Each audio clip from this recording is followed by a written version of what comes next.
Hi, hello. Welcome to the episode of Isaiah's Newsstand. It's your host, Isaiah Edwards. The date is December the 30th, 2024. Hopefully, this episode finds you well, in good spirits, and high hopes. As for me, I'm doing pretty good. Happy Monday, as happy as it can be. Hopefully, you got that lasagna. I feel like this Monday, at least for hopefully a lot of people, maybe my dear listeners, it hopefully felt not too bad. Hopefully, like you're looking at a like kind of a weekend in the middle of the week kind of situation, with New Year's Eve upon us. I guess the eve of the eve, so should I say? But today for me was good. It was solid. Work was busy, but I kind of was just like schmeep about it, so it was fine. At one point, like a supervisor and a lead are like all up in my face asking me these stupid fucking questions. Because here's the thing, they asked me like a litany of questions, and I expected me to have the answers, and I just like a lot of times I just don't care, dude. Like, y'all know my job is simple and easy. Like, I'm just crushing this cardboard. Like, oh, what are the numbers right now? Blah, blah, blah, blah, blah. Like, dude, don't worry about it. Just so you guys can guess and then not put anybody on to do the shit. Like, I just don't care. Like, we're already past peak. Like, and these guys are freaking out over skids. Like, come on, this shit'll get done. We will find the time to do it. If not, now, this week, next week, it'll be okay. So I was just kind of letting him Charlie Brown to me. But yeah, overall, it was nice. Definitely the vibes were a bit, this has been weird, I guess, in a way from Christmas to now, where it's just like, everyone's kind of either one set of people are on vacation or another set of people were about to go on vacation. Now they're on vacation now. So, even if it was quote unquote busy, it just really wasn't that busy. So, I felt like I was on top of it all day. So I didn't feel that stress. I guess really what a long story short there. Let's see here. Food corner last night. Let's go ahead and talk about food corner last night. It was definitely a scran meal. Dare I say a super scran meal. It was a nice last Sunday meal of the year, I want to say. I got PF Chang's in a bag that I cooked up, which I gotta say, it was nice, even though I'm not the biggest PF Chang's guy. I'm not the biggest PF Chang's enjoyer. I think, though, at Kroger, they are no longer continuing the same Korean fried chicken that I usually get. So, aw, sadness. But, we gotta go back to the old shit. But what's been kind of nice is, I still got the kimchi, I still got the gochujang. So, my seasoning game, my whatever you want to call it, like it's gone up a bit. We're tweaking a little bit. So I like that. But yeah, we had shrimp lo mein, and then we had an egg roll, and then we had a barbecue chicken wow bao, and that's one half of what we cooked. Oh, and then some white rice. The other half of what I cooked, because essentially what this meal wound up being was the two meals that I kind of wound up missing this week because, just things got in the way, life got hectic, whatever, holiday stuff. So I was kind of missing these two meals that I normally kind of eat, and I was like, let me just fuse them. Let me pineapple pin this situation. So we had that half. The other half were fries, and then I made a bacon cheeseburger. And then I also put some bacon in the rice and in the lo mein. So that was kind of nice little flavor profile add as well. And yeah, it all kind of came together. I was really happy with it. I will say, ooh, it did some damage on me today. I spent too much time maybe in the bathroom, but hey, that happens. Hey, I know that's probably TMI. I'm sorry. I'm so sorry. Oh, please don't leave. It just is what it is. That is the Monday movement, should I say? But yeah, that's really pretty much all I have here. I would be remiss too. I forgot this. This is days ago, but I want to mention, honorable mention to the food corner, a little bit of snack edition here. There was a stocking stuffer gift I got. I know I'm still talking about Christmas. God damn it.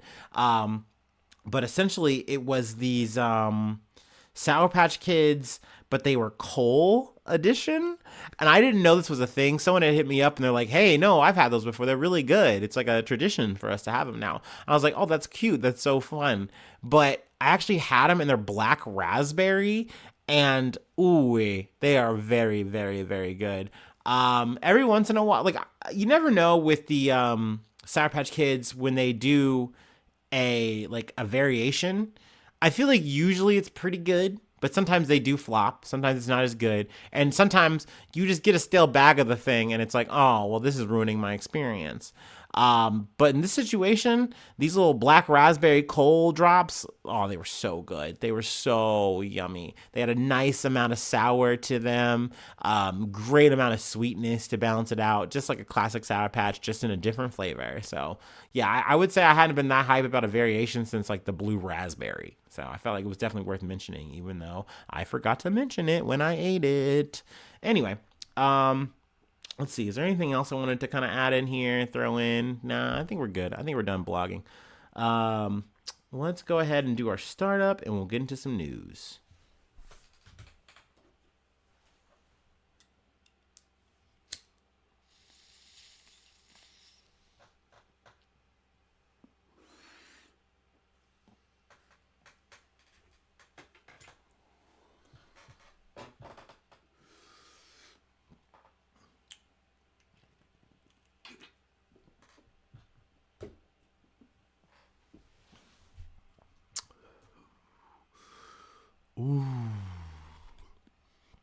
Okay. Our first story comes from the oh, they got me. From the Guardian. Russia and Ukraine swap at least 300 prisoners in exchange deal. Hoo-wee. Russia and Ukraine have carried out a major prisoner exchange with at least 150 people from each side returning home before New Year's Eve, in a swap partially brokered by the United Arab Emirates. The return of our people from Russian captivity is always very good news for each of us, and today is one of such days. Our team managed to bring 189 Ukrainians home. The Ukrainian President Vladimir Zelensky said in a message posted on Telegram on Monday. The Russian Defense Ministry said 150 prisoners from each side had returned home, and there was no immediate explanation for the difference in numbers. Ukraine's Coordinating Center on Exchanges said those returning to Ukraine included 87 soldiers from the Army, 43 from the National Guard, 33 border guards, 24 from the Navy, and 2 civilians. It said 14 officers were among the group. So yeah, I mean, this isn't our first time covering a prisoner exchange, but each and every time these are good things. You know, I'm happy to cover this. This is definitely good news to kind of start off. You know, war is fucking hell. It's never fucking a good thing.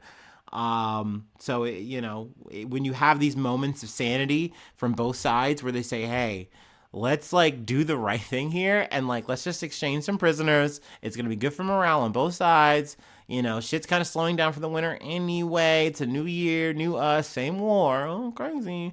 But like, this is good points. Everyone's happy. Obviously weird, you know, that there's like a discrepancy in the numbers there, but I don't think really anyone really cares about that shit for real.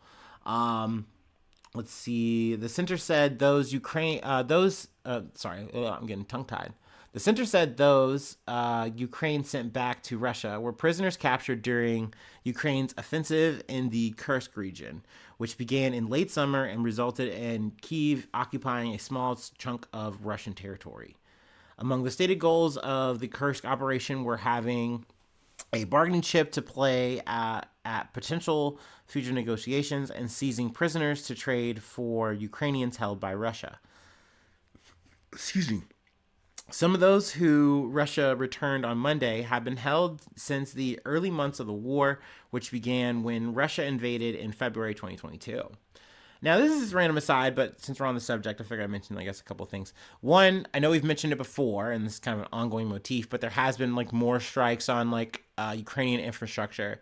And then two, speaking of the Kursk region, there's been more talk about how, like, Korean, fighters in this region have not been faring well. And many of their attempts to just get involved have just been pretty bad, but yet still they persist. So I feel like those are definitely things just kind of coming to mind that I wanted to mention. Um, kind of fell through the cracks there. But, hey, we're here now. We can talk about it, catch up.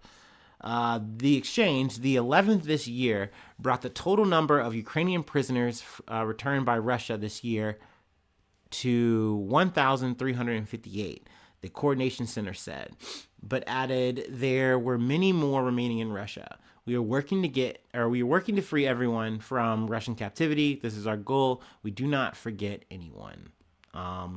We can go ahead and move along, honestly, from here. I just wanted to touch base on that, just because, it's important, interesting, Ukrainian news, and it's good news. I feel like I can come out the paint with some just bangers, and I don't mean bangers in a positive, light way. I mean, this is depressing, Isaiah. Oh, we're going to talk about more war, Isaiah. I know.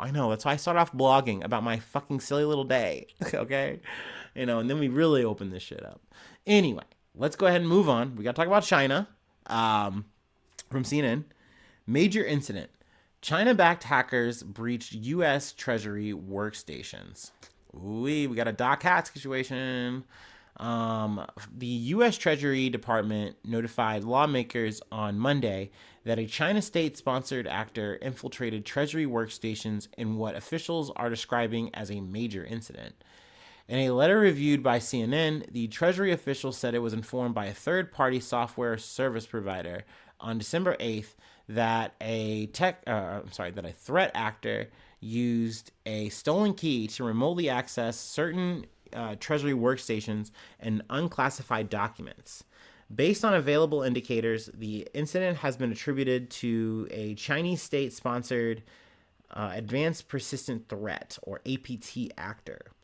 Aditi Hadikar, Assistant Secretary for Management at the U.S. Treasury, wrote in a letter. A Treasury spokesperson said in a statement to CNN that the compromised service has been taken offline and officials are working with law enforcement and cybersecurity and infrastructure security agency, CISA. There is no evidence indicating the threat actor has continued access to Treasury systems or information, the Treasury spokesperson said. Treasury officials plan to hold a classified briefing about the breach next week with staffers from the House Financial Services Committee, a senior committee staffer told CNN. The exact time of the briefing has not been scheduled yet. Let's see. According to the letter... Oops, sorry. Got a little ad in the way here. I don't need a Range Rover Sport. Please go away. Let's see here. Where were we? According to the letter to Senate Banking Committee leadership, the third-party software provider or service provider, Beyond Trust, which I feel like that name is kind of sadly ironic in the situation, said hackers gained access to a key used by the vendor to secure a cloud-based service that Treasury uses for technical support. With access to the stolen key, the threat actor was able to override the service's security, remotely access certain Treasury Department office user workstations, and access certain unclassified documents maintained by those users, the Treasury letter said. Beyond Trust said it identified a security incident that took place on December 2nd involving its remote support product and notified the limited number of customers involved after the company confirmed on December 5th that it had confirmed anomalous behavior in the product. So yeah, that's a big L from BT, I feel like I thought I could trust you. And now, damn, looks like we can't. Looks like you just lost the keys to the kingdom here. So yeah, I mean, that's an L. That's a big fumble there. But at the end of the day, once again, like espionage, hacking is very business as usual to me. It does not surprise me. It does not upset me. It doesn't have me freaking out. I know at the same time China is doing this. We're doing this to some other country, probably China, probably other countries. Our allies are doing it to us. We're doing it to our allies. This is just us, a wicked web that we are all weaving with spy shit, with technology, like, with hackers. It's a wild situation, but it is no different than ever before. It's just we have bigger and better tools to execute the commands. You know what I mean? So yeah, I mean, I don't know obviously what potential information or things were taken. Maybe in the future that will come to light. But maybe not. Maybe it'll just be lost to the recesses of the dark web. I don't know, but let's go ahead and move along. Kind of done with the international news. Oh, yes and no. We're going to talk about a celebrity death, but a bit of an update on celebrity death from Reuters. Liam Payne's manager, hotel staff failed vulnerable singer before death, judge says. An Argentine judge argued that the manager of former One Direction singer Liam Payne and employees of the hotel where he was staying failed the pop star in moments before his death and allowed charges against them to proceed, according to a statement from the prosecutor's office on Monday. Payne fell to his death from a hotel balcony in Buenos Aires in October. Now, they're going to say Payne's manager a lot in this article. I've been looking it up, and I've heard this person described in, like, kind of several different ways as, like, just Payne's friend, as his representative. So, I mean, maybe that can all equal the same thing, and manager's totally fine here. But I just wanted to make sure that, like, hey, other article outlets that I've seen are not quite saying that, and they're saying, hey, this is, like, his homie. And, like, maybe he was, like, a homie manager. I don't know. But, I felt like that was worth, making that known. Payne's manager, as well as the manager of the hotel and its head of reception, are charged with manslaughter in relation to the former pop superstar's death. They face up to 5 years in prison if convicted. A hotel employee and a local waiter are accused of plying Payne with cocaine during his stay and face up to 15 years in prison. The judge, in her decision on Friday, ordered them jailed ahead of their trial. Taking Payne up to his room in the state he was in was to put his life at risk, the judge said in her decision, which was released with the prosecutor's statement. It was obvious that he was vulnerable. Payne's autopsy showed that at the time of death, he had large quantities of cocaine and alcohol in his system, according to the statement. Also, something I did want to add too, as we've been kind of covering the story a little bit, I think, hit the mic. I think we've maybe talked about me twice or so, something to that effect. I had thought or had heard that his girlfriend, significant other, something like that, had who was traveling with him, was also maybe going to be implicated, but it doesn't look like she is now. So I felt like it was worth mentioning as well. Payne allegedly purchased cocaine at least 4 times from the hotel employee and waiter over a 3-day period. So there's multiple instances of him buying from the hotel employee and the waiter. But I think this was set up via the manager friend representative guy. Footage from the lobby of the Casa Sur Hotel in the posh Palermo neighborhood showed that minutes before Payne's death on October 16th, he was seen unconscious and being carried up to his room by 3 people. The hotel receptionist headed the group and was then seen with the hotel manager in the hallway outside Payne's room, according to the statement. Payne's consciousness was altered and there was a balcony in the room. The proper thing to do was to leave him in a safe place and in company until a doctor arrived, the judge said. I mean, I guess. She added that evidence showed that Payne attempted to leave his room through the balcony, but due to the state he was in, he fell. So, I mean, yeah, that is more or less a summation. Payne's manager, identified only by his initials RLN, left the hotel less than an hour before the fall. The judge argued he should have not entrusted the hotel employees with Payne's well-being. Now, maybe this is me making a hot take. I don't fucking know. And I mean, maybe y'all can come for me if you want to. I understand why this is happening in terms of like you're gonna go after somebody. At the end of the day, these guys had cocaine, they were selling it. That's an offense right there. So you have grounds. But it just feels like they're trying to get a pound of flesh, they're trying to make an example, they're trying to say, hey, we did something about the celebrity death that happened in our country. So we're gonna round up these guys, and I think maybe guys and gals. I think maybe there might not just be all men here implicated.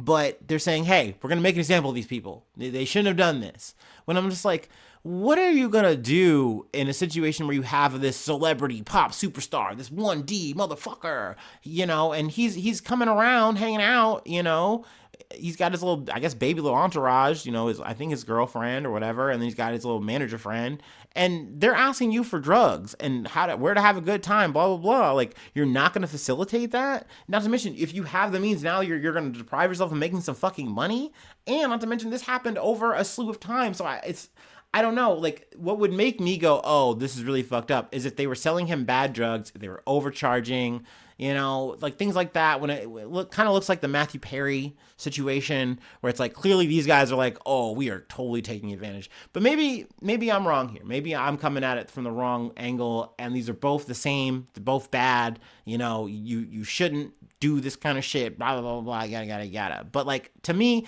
buying some straight up cocaine, okay, like, bad, but I just don't see that as, like, the worst thing. But I know there's some people out there who are like, shoot your local dealer. I'm a liberal, but also do that. Actually, I'm a leftist. I believe in all kinds of violence. I mean, okay, all right, whatever. I don't know, man. I just think it's a bit much for muchness. It's not going to bring Payne back. It's not going to give solace to the family or any of the fucking fans. Like, you're just jamming up people who are just trying to get through their workday, and they saw a means to, like, say, hey, I do have a side hustle or a means, or fuck it. Like, you are asking me for a request, and I can facilitate, so I can make some fucking money. So I guess I'll be this guy today. I don't know the details of these people's fucking lives, but, like, going to jail for 5 to 15 years respectively for these people because a celebrity wanted to party too hardy? I'm sorry. Yeah, I'm with the fucking working class. Last time I checked, Mr. and Mrs. Fantasy Leftist I'm mad at, or who's mad at me. I don't know. I'm just trying to look at this. This is my Anderson Cooper 360 moment, Sometimes you don't like what you see with me. I wish he'd said some shit like that. That would be cool. But he didn't. He probably said something, like, way cooler than what I just said. Anyway, let's go ahead and close out. We're going to People Magazine, but also People, the internet media outlet. I don't know, whatever. I'm gonna no fucking hints, no fucking spoilers. I'm gonna go ahead and do the last break, and we'll go ahead and close it out. I will segue though. We gotta talk about tech news, tech problems. I'm not tech news. It's tech blog, tech me, tech my life, tech me up, tech me outside. So I do like my new computer, my new laptop. I will say, being so economic, being so budget focused, hey, Acers can be good, maybe I didn't buy the best Acer.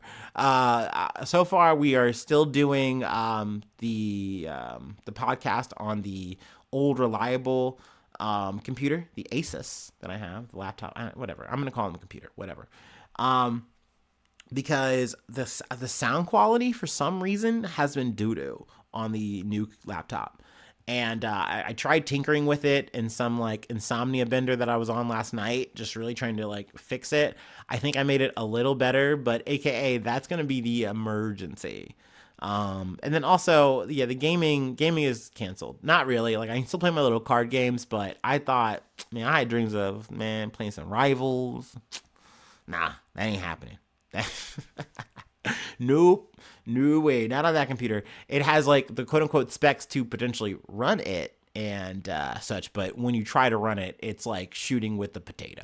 So yeah, it's okay, it's bittersweet. I'm still happy to have the 3 screens, with my TV and then my 2 laptops. It's nice to be back in my lane, back in my zone, able to watch all of this stuff at once, just let it wash over me. So that's cool, you know what I mean? But, I got a little too high hopes for my low budget, but that's all right. Maybe in the future one day I'll get the the actual PC setup that I want to have. Maybe baby. Anyway, all right, back to this last break. I'm sorry, I just wanted to yap a little longer.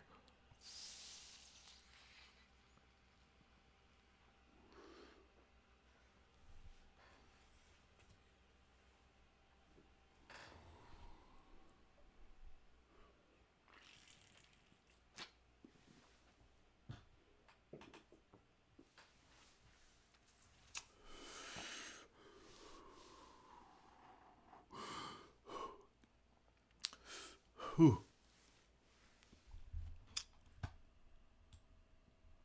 Oh man.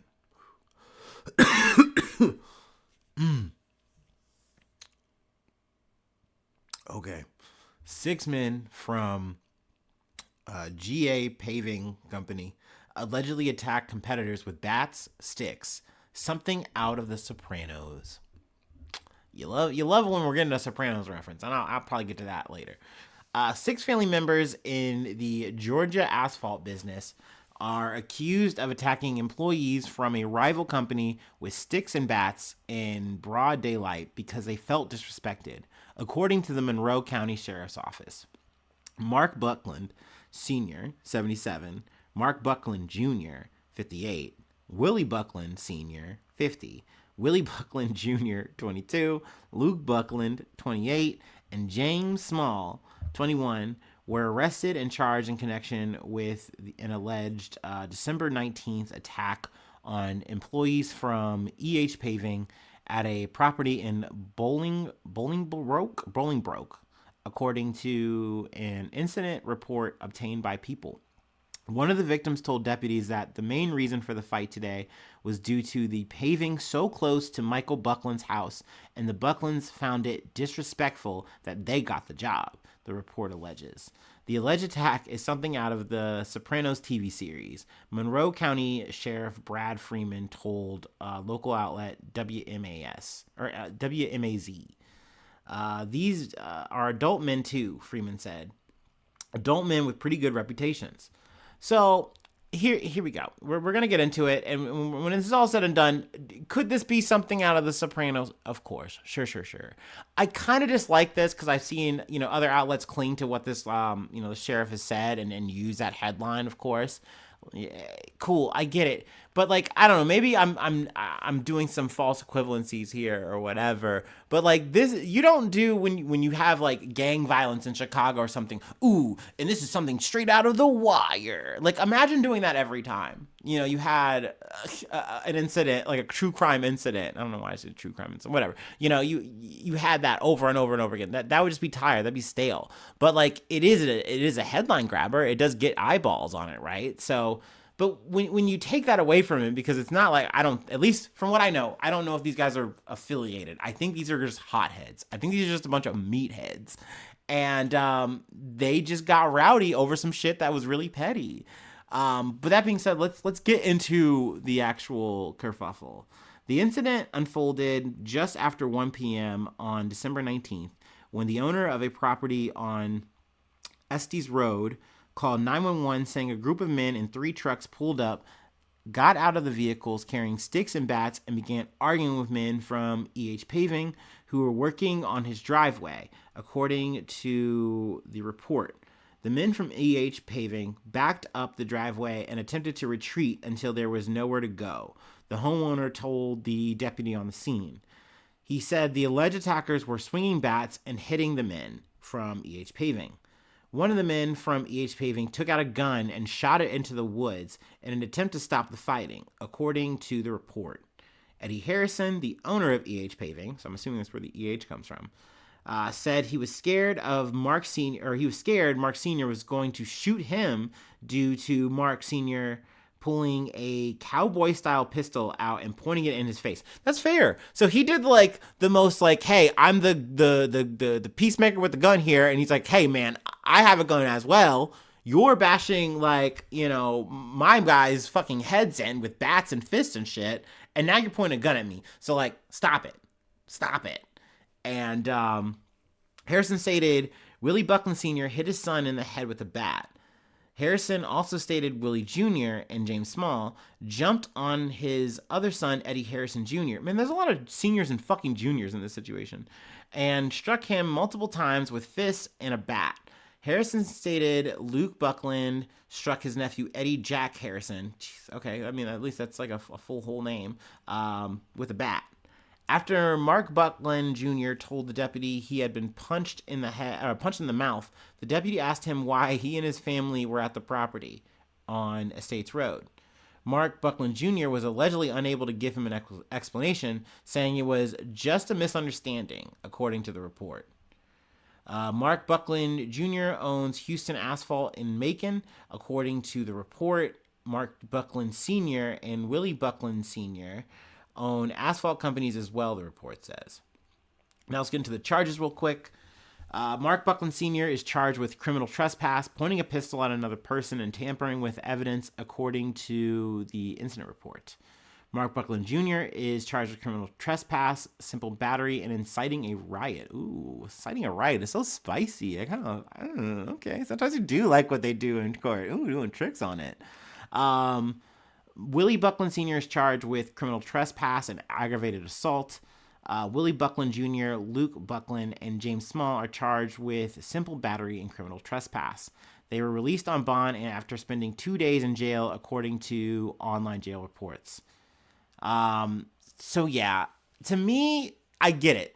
I do get it. Because when I play the scene out in my head, once again, I can see Tony in there. I can see Silvio in there. I can see Chris. It could go down.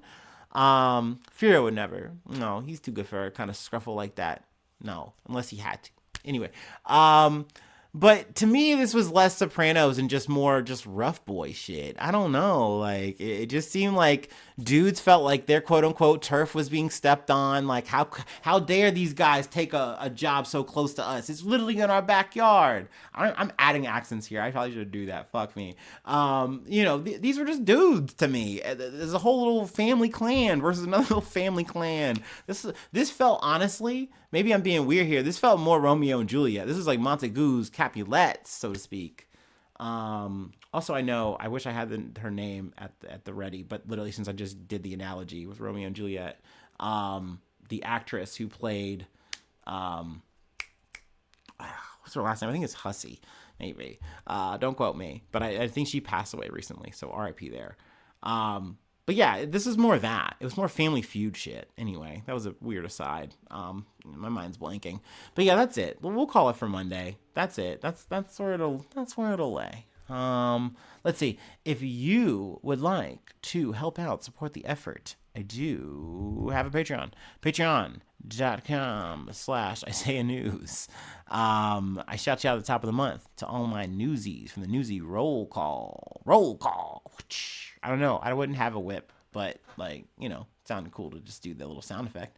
But yeah, I shout you out at the top of the month. Plug a project if you'd like. Yeah, that's the thing. Let's see. Free ways to hit me up, IsaiahNews1@gmail.com. Feel free to follow me or the podcast on any of the socials. Please subscribe to the YouTube. Always helpful, always thankful for those who do that. It is a free action. Leave a like, leave a cool comment. Sharing is caring. And hopefully I see you soon for some more good news. I love ya. Bye-bye. Mwah.